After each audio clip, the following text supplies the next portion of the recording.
name is Joyce Montgomery. I'm a registered nurse. I've been a nurse over 40 years with lots of experience.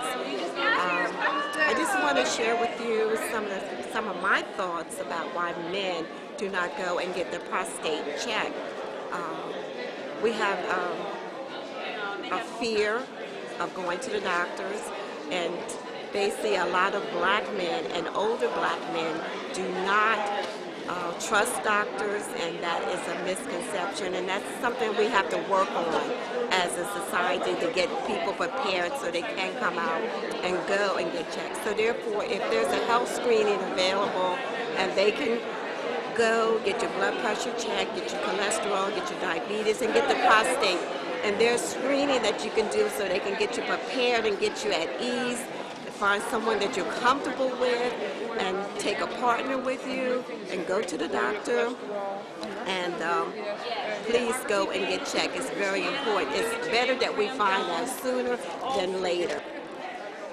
My name is Sam Bunkley. And I'm James Campbell.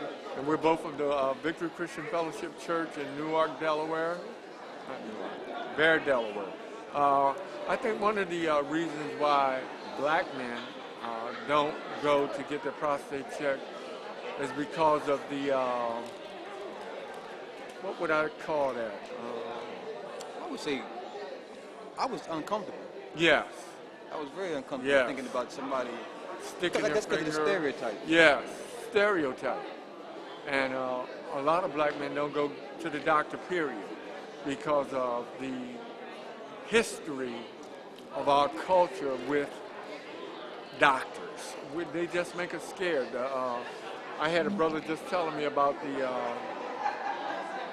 thing that happened down in Mississippi back in the 40s with black men, how the government came in and just Tuskegee incident. So it's a lot of stuff with us and doctors, and I think that's what's going on with the prostate thing. With myself, my grandfather, I never seen him go. My great-grandfather, I was around for him, he never went. My father never went. So I guess that's probably why it took me a long time to finally start going. The only reason why I started going because the people I work with, I'm 30 years old, 40 years old, these guys are taking all these medications, sick all the time. I said, you know what? I'm gonna start going and just little things. So I started going for the small things, and the small things are kind of, preventing bigger things from happening to me. So I started going because, basically, and because of my wife. I have a wife who's very health conscious, and that's why I go.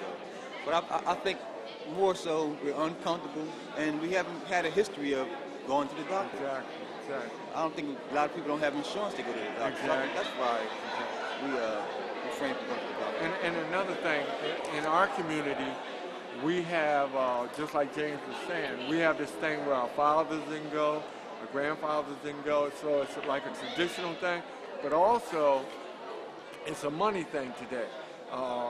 Do you have the finances to pay for a doctor just to visit? Is $50. And so you're talking about once you get your medications, you're talking about $75, $80 maybe. If you got copay, that's cool, but it takes a lot of money to go to the doctors today.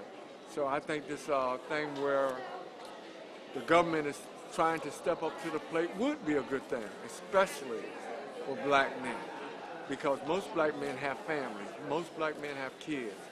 Kids come first, doctors come last. And that plays a big part, just like James was saying. So it's a lot of things that goes together with that thing while we don't go.